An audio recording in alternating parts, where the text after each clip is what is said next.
I got caught in an inescapable debt trap that cost me thousands, and the worst part is that no one had acted illegally, and officially there was no wrongdoing by any company. I've got some shocking insights into the companies who use my private data to lure my naive younger self in. I want to take you back. To 1999, it was a time when DJs were massive celebrities. Clubbing was an essential part of our lives, culture evening, and I was fully submerged in it all as a 19-year-old party animal. I travelled all over the country. I went to Leeds, Sheffield, London, Birmingham, wherever the massive names were. It was all about Paul van Dyk, Paul Oakenfold, Tony DeVito.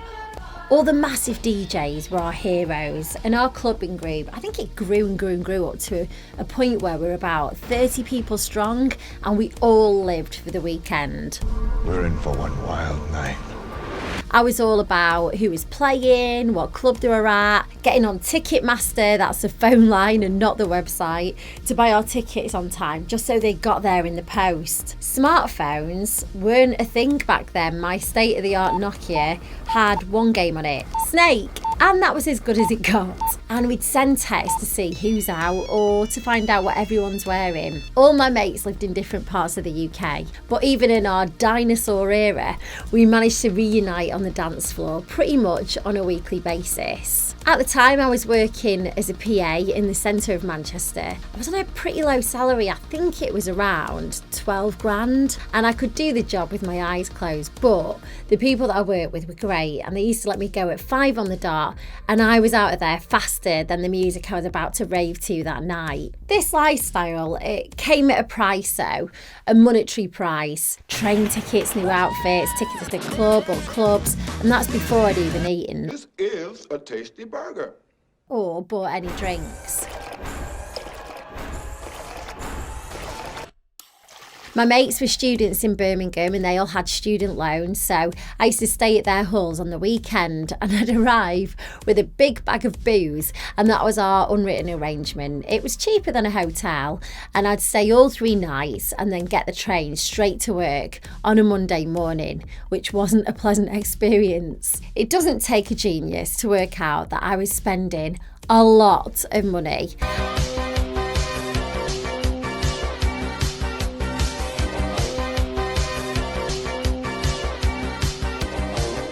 I'd come out of a 4-year relationship and I was catching up on all the fun that I thought I'd missed. I was literally having the time of my life and I didn't want it to end. I was paid weekly and I'd live from paycheck to paycheck and I scraped by, and then something fell on my doormat.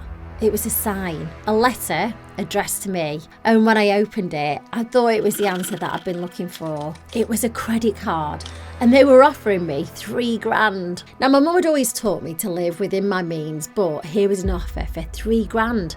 Why wouldn't I take it at this crucial part of my life? I wouldn't have to scrape by anymore or count my last few pounds every week.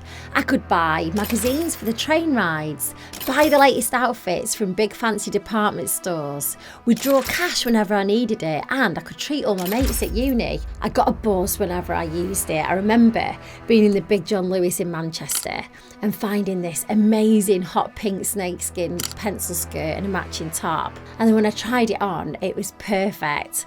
And I marched over to the till and I used my card for the first time, and I thought I could finally afford all the things that I wanted. I was unstoppable, so I bought my club tickets with it, I got my train tickets, I'd withdraw cash before nights out, I booked a holiday to Ibiza, and it just felt so good. The dopamine was flowing every time the card was out, and I loved having money. Sounds fantastic, right? It did to me too, but just like any illusion, it began to crumble. You see, the credit card industry and the media paint this perfect picture.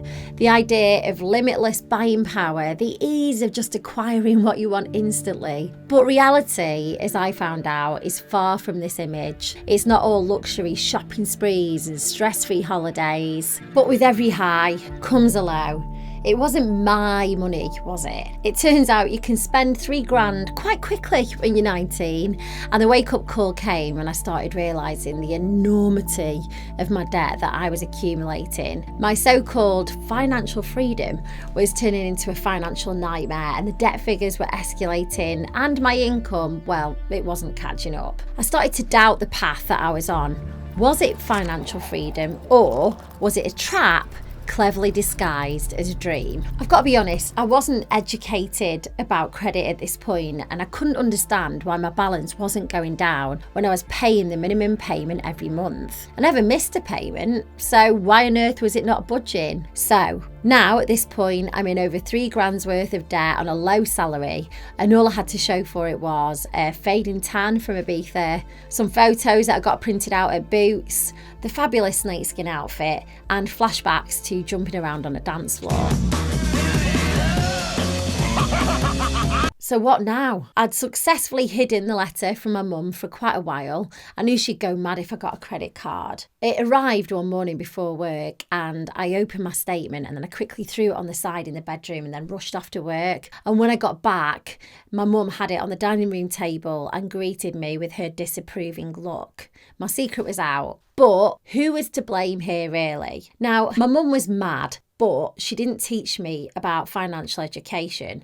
All she said was, don't get a credit card. But like everybody knows, the number one thing a child is going to do when you say don't is you go and do that thing, just like I did, until they know why they're going to want to do it. Just like kids get taught sex education at school, why on earth are we not taught about money? These days you can Google everything that you want to learn about, but back then the only way that we could find anything out was either chatting to our mates, the news, or if you were feeling really smart, you could go to the library. We had the internet, but it was really slow, and no one even really kind of knew what they were doing on it, to be honest. But even now, where everything you want to know is just a Google away, kids still aren't taught financial lessons. We're all going in blind. The thing is, when it's done properly, credit can be good. And over the past few years, I've buried my head in books, I've listened to podcasts, I've tapped up friends who work as brokers, and learned as much as I possibly can about finances. I want to make good financial decisions, and I want to share them with everyone so that we can all make the right choices. If you beat credit at its own game, then you become the winner. It's a simple fact. And for a good 20 odd years after my big mistake, I stayed clear of credit cards.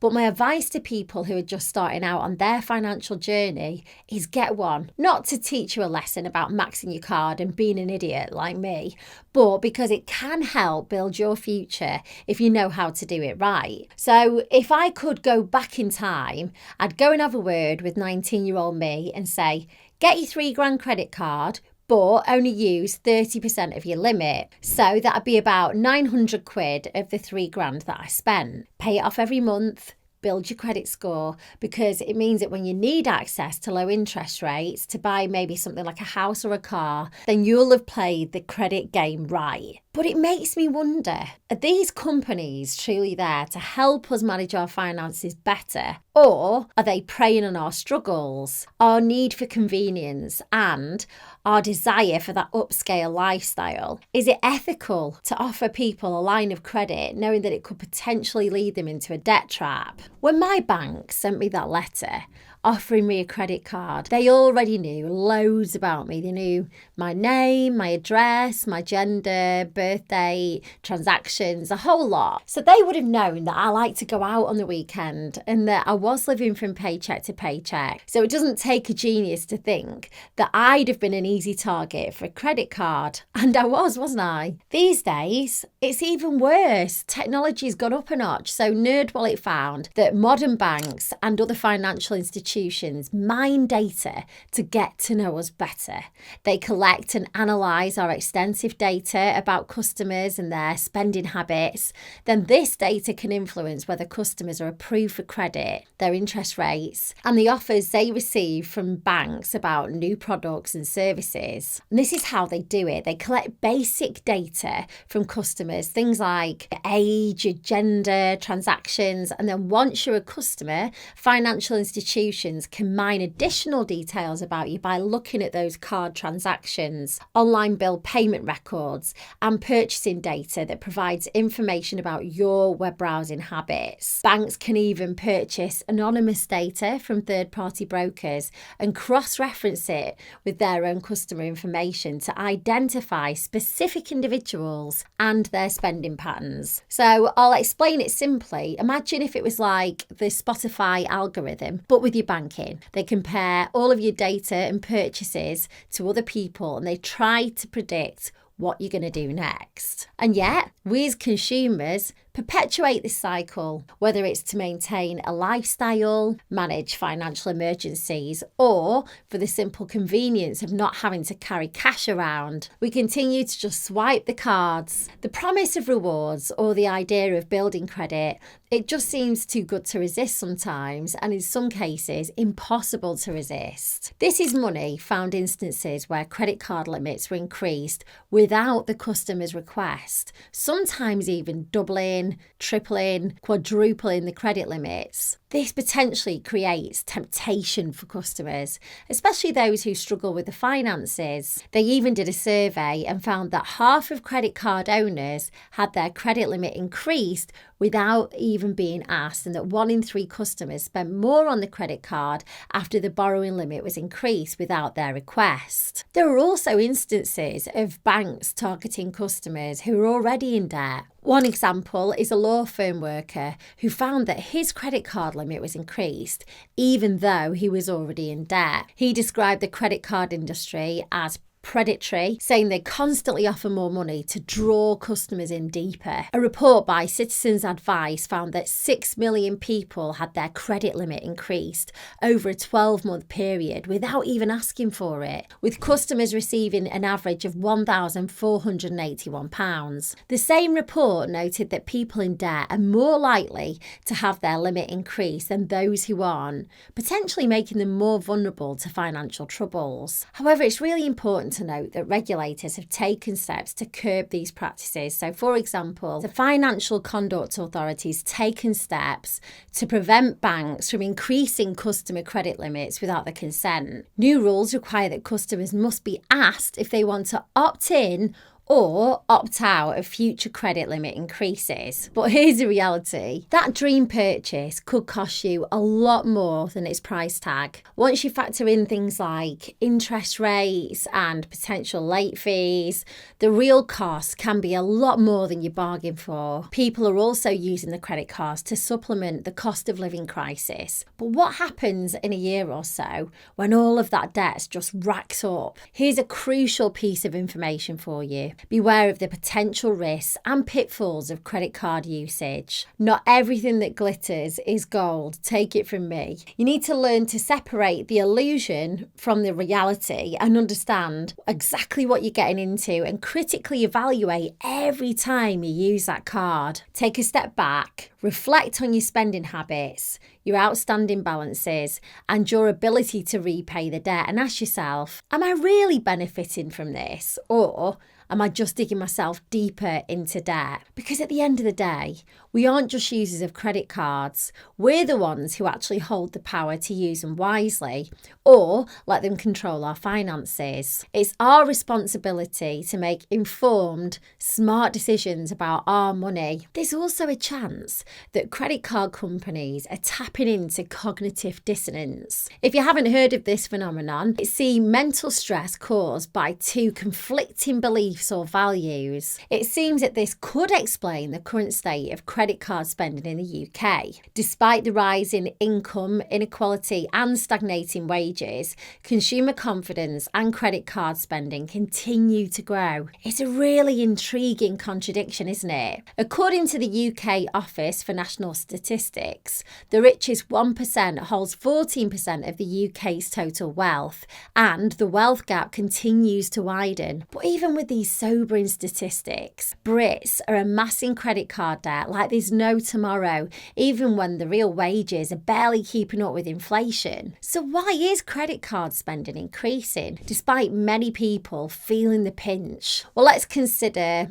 a middle-class family with good credit. Their salaries aren't rising enough to keep up with increasing cost, yet they receive a new credit card offer and they're tempted by that 0% APR introductory offer. They decide, you know what, I'm going to splurge on a really nice holiday. And then the doubt might set in later. Was it irresponsible? Maybe should we have just saved up for it? But this is another trick which they use. And this is cognitive dissonance theory, like I was saying. So this theory was developed by a psychologist called Leon Festinger, and it suggests that people experience psychological discomfort when they are sort of contradicting their own beliefs of values or attitudes, especially in situations where their actions don't really align with their beliefs or values. So when it comes to credit card usage, cognitive dissonance comes to play in several different ways. With spend now, pay later, a person might understand that it's important to save money and avoid debt. That's their belief and value.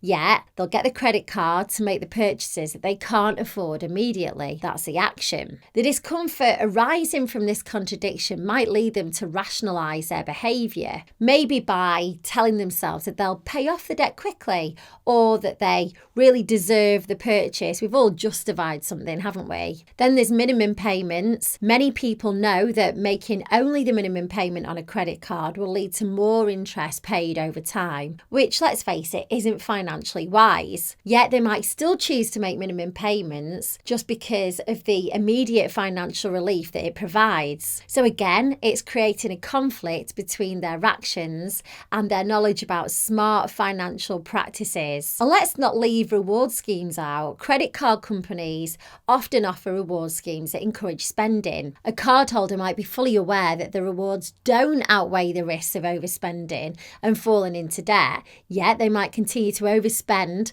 to get the rewards, and in turn it creates cognitive dissonance. But can you reduce it? To do this, you could change your beliefs or values, change your actions, or maybe find out new information that supports your actions and reduces a conflict. So, for example, you might convince yourself that the rewards are more valuable than they really are, or that it's normal to carry a balance on a credit card, or they might decide to use their credit cards more responsibly. So as a nation, are we falling into the same trap, spending more because we can, even against all of these warning signs about our economy's future and our personal debt? Let's remember, regardless of how good that holiday felt, the credit card bill will always be waiting for us on our return. Now I've shared my story, but the truth is, it's not just my story, is it? It's a story that's shared by millions around the world. Some are not as lucky as me because my lovely mum bailed me out and I paid her back every single penny,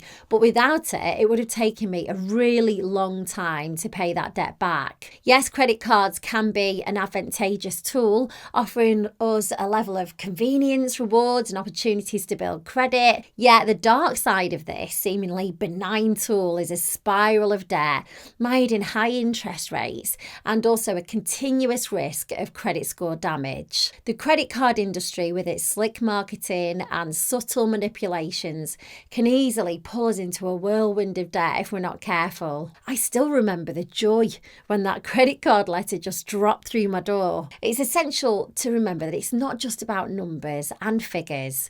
This is also about our mental and our emotional health. The pressure to conform, to maintain a lifestyle, or trying to manage a financial crisis, it can all lead to internal conflicts and impact our self-perception. So, here's my parting advice to you. Be aware, be critical, understand the actual cost of credit card debt. Don't fall for the illusion of limitless wealth. Credit cards are a tool, and like any tool, they've got to be used wisely. Make them work for you, not the other way round. Take the time to self-reflect, evaluate your financial decisions, and make really informed choices. Keep questioning, keep learning. Don't let the allure of easy credit blind you to its potential dangers. Remember, financial freedom isn't about how much you can spend. It's about understanding your needs and managing your resources wisely. Financial independence is more about being in control of your dreams and ambitions